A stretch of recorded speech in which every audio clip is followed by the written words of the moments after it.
Hello and welcome to the Storytelling for the Soul podcast. I'm your host, Sarah Kanata, and this is the place we talk about all things expressive writing and other creative techniques, all with a little bit of Buffy the Vampire Slayer thrown in. Buckle up and enjoy.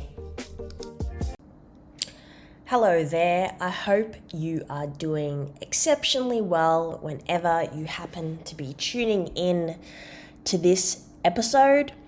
Please forgive my voice if it sounds a little bit dodgy. I have been a little bit under the weather this week, but finally, thankfully, I am out on the other side, but I do still hear myself weird. But anyhow, this week I want to talk about the value of consistency and having the discipline to continue doing the things that perhaps you don't instantly see a reward for. However, the compounding effect over time tells you otherwise. Now, the easiest example that I can think of off the top of my head is going to the gym. Now, I'm in a position where before, say, the last 10 months, I never really had access to a gym to be able to strength train consistently. And by consistently, I mean 4 times a week, nothing too crazy, just 40 minutes. I do 2 lots of upper sessions, 2 lots of lower sessions, and then the other days I just do cardio.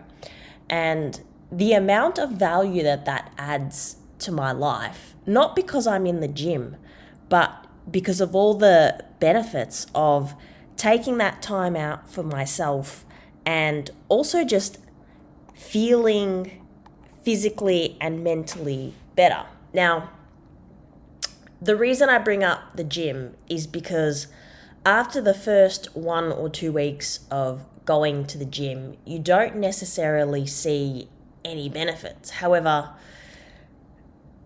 taking into account that you're doing all the lifestyle things that they tell you to do, so getting in adequate movement outside of the gym, fueling your body, making sure that you're getting enough protein, 6 months down the track, you will definitely feel the benefits of having put in that time, effort, and energy.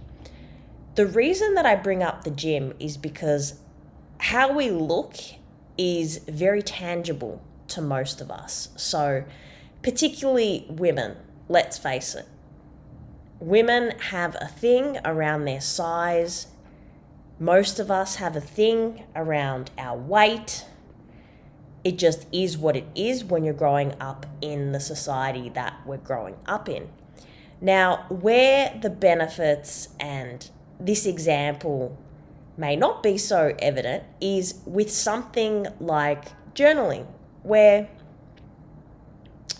perhaps in the first 1 or 2 weeks, you don't really notice any benefits. However, after 2, 3, 4 months of consistently writing daily, weekly, whatever you've decided your regular journaling practice looks like, perhaps you'll start to notice that, hey, you're able to deal with things far better in life.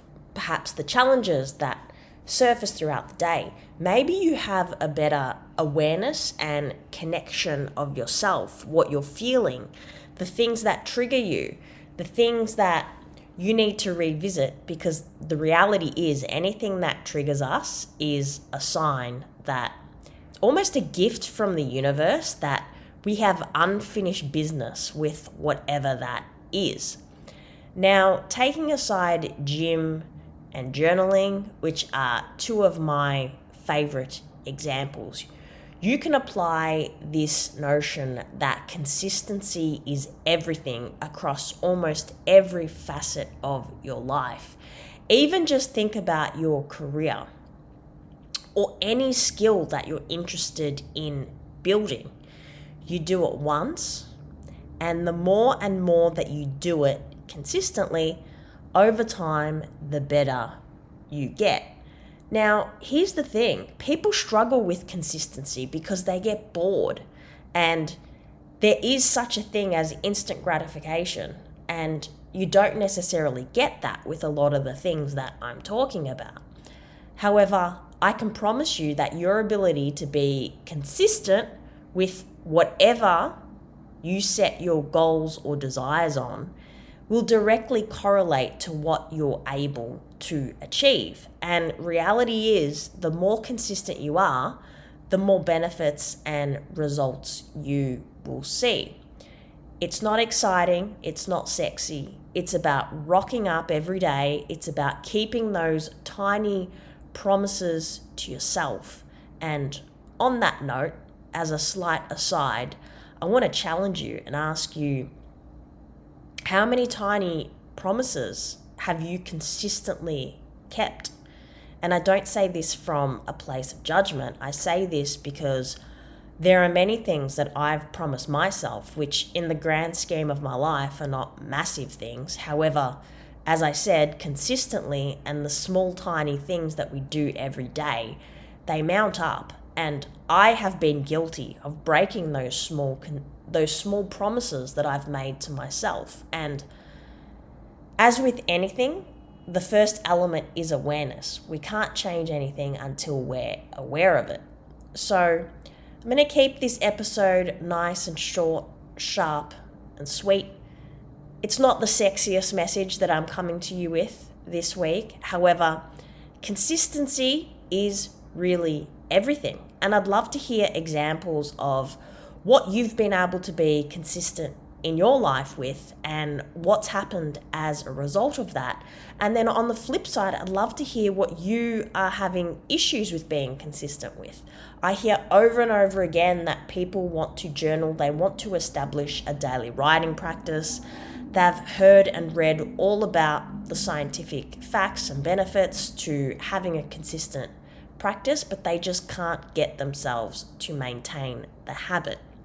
Now, if you fall into that category, what I will say to you is you've got to build the habit and you've got to invest some time, effort, and energy into doing so. And if it comes down to you setting an alarm on your phone for the first month or so, where you set aside 5 minutes daily and that alarm goes off and you keep that promise to yourself to sit and write, even if you only end up writing 1 or 2 sentences, that's something to start on. But trust me, at a certain point, you'll get to the level where that writing practice becomes innate and something that you just do. And then also the words will flow far more easily when you are in that consistent practice. Okay, thank you very much for listening. Check out more about my work, expressive writing, embodied writing, and other creative techniques via my website, sarahkanata.com. You are always very welcome to email me directly, info@sarahkanata.com. I always love hearing from listeners, and I will speak with you next week.